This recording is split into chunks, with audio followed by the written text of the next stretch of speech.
আসসালামু আলাইকুম। আমি ডাক্তার নাজমুল হাসান। আজকে আমি যে একটি রোগী দেখাবো সেটা আসলে অনেক সময় এই রোগীগুলো আসলে আমরা মিসডায়াগনোস করে থাকি। অনেক সময় দেখা যাচ্ছে রোগী সাডেনলি চোখে দেখে না এবং তখন আমরা অনেক সময় সবসময় ভাবি যে আসলে চোখের কারণেই হয়। এটা আমাদের সবারই ধারণা যে না আসলে হয়তো চোখের আমাদের অনেক চোখেতে আমাদের রেটিনা থাকে, চোখেতে নার্ভ থাকে এবং এগুলোর কারণে কিন্তু অনেক কারণে আমরা হঠাৎ করে সাডেন আমরা ভিজুয়াল লস হয়। কিন্তু অনেক সময় যে স্ট্রোকের কারণে হয় আমরা কিন্তু সেটা আমরা কিন্তু ধরতে পারি না। তো আমি এরকম একটি রোগীর সাথে আজকে কথা বলবো। তার ক্ষেত্রে শুনবো, তারপর আমি বলার চেষ্টা করবো আসলে কি হয়েছে তার।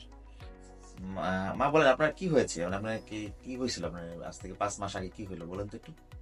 শিরাপতি ডাক্তার মানে আপনার কি সমস্যা হয়েছিল? ওই যে বললেন একটু আগে যেরকম চোখে দেখেন না, এটা একটু বলেন। চোখি দেই না এই পুড়ে উঠলো শরীর বসাতে খাওয়াইছে আর এই জায়গা পুড়ে উঠলে ফেরে রাত্রে শুই দিই তো এই জন্য সে মাইয়েরা গোপালগঞ্জে নিয়ে গেছে। গোপালগঞ্জে আমার সাথেই আমি আর কি আসার পথে ওই স্টার্ট করছি গাড়ির ভিতরে স্টার্ট করলি ফেরে বমি টমি হইয়া আর বাউ টাও একেবারে ব্যাগ হয়ে গেছে। আচ্ছা, আপনার কি কোনো দিক অবশ ছিল? কোনো পাশ? অবাক ছিল এই মাঝখানে বাম পাশ অবশ ছিল? ব্যবস্থা হ্যাঁ, জিবলে মুখ বেহাই গেছে। মুখ বাঁকা হয়ে গেছিল। তো আসলে আমরা এটাই হয়, অনেক সময় আমরা চোখে দেখি না।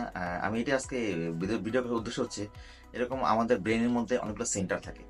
আমাদের ব্রেনে অনেকগুলো পার্ট থাকে যেখানে আমরা যে চোখে দেখি সেটার জন্য আমাদের ব্রেনে একটি পার্ট আছে, সেটা আমি এই এমআরআই এর মাধ্যমে দেখাবো। আমাদের যে এমআরআইটা লক্ষ্য করি এটা আমাদের ব্রেনের যে পার্ট। তো ব্রেনের যে একদম ঠিক শেষ অংশে, যদি ব্রেনের প্রথম অংশ এটা পিছন অংশে আমাদের এখানে দুটা সেন্টার আছে যেখানে আমরা চোখে দেখি। আমাদের চোখ, এটা আমাদের হচ্ছে আপনার চোখ। এই চোখ থেকে একটি নার্ভ, অপটিক নার্ভ এখানে আমাদের এখানে শেষ হয়। এই অক্সিপিটাল কর্টেক্স এখানে শেষ হয়। তো চোখের কারণে তো আমাদের অনেক সময় আমরা দেখি না, বাট আমরা ব্রেনের কারণে যদি কোনো স্ট্রোক হয় দেখি না, সেটা আজকের এই ভিডিওটার উদ্দেশ্য।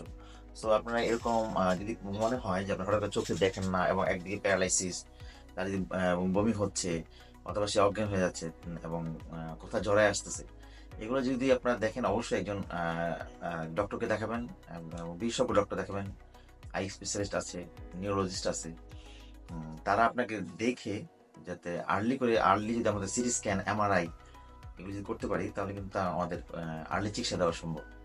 তো আজকে আমার উদ্দেশ্য হচ্ছে আমরা সবসময় যে চোখের কারণে স্ট্রোক হয় আমরা চোখে দেখি না তা না, স্ট্রোকের কারণে কিন্তু আমরা সময় চোখে দেখি না।